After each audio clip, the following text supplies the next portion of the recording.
ইরানের পরমাণু প্রকল্পকে পুরোপুরি ধ্বংস করে দেওয়ার লক্ষ্যে দেশটিতে হামলা করা হয়েছে বলে জানিয়েছেন যুক্তরাষ্ট্রে নিযুক্ত ইসরায়েলের দূত ইয়েশিয়েল লেইটার। আগামী 4 থেকে 5 দিনের মধ্যেই সেই লক্ষ্য পূরণ হবে বলেও আশা করছেন তিনি।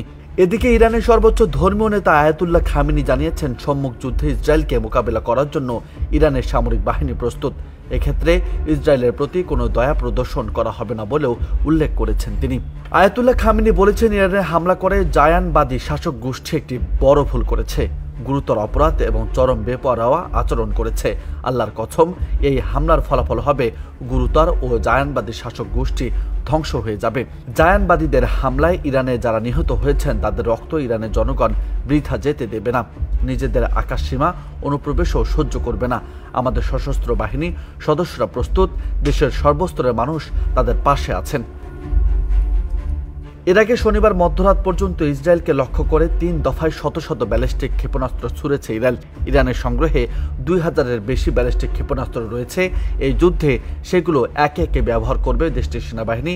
সেই হামলার মোকাবিলা করার জন্য প্রস্তুত ইসরায়েল, জানিয়েছেন রাষ্ট্রদূত। গত 13 জুন শুক্রবার ভোর 4টার দিকে ইরানের রাজধানী তেহরান সহ অন্তত 8টি শহরে বড় ধরনের বিমান হামলা করে ইসরায়েল সেনাবাহিনী।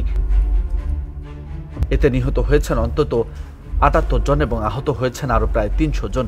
এছাড়া ইরানের সেনাপ্রধান মোহাম্মদ বাঘেরি সহ সামরিক বাহিনীর বেশ কয়েকজন কর্মকর্তাও নিহত হয়েছেন। অতর্কিত এই হামলার পর শুক্রবার রাতে ইসরায়েলকে লক্ষ্য করে অপারেশন ট্রু প্রমিস 3 সেনা অভিযান শুরু করে ইরান। এতে 1 জন নিহত এবং 41 জন আহত হয়েছেন।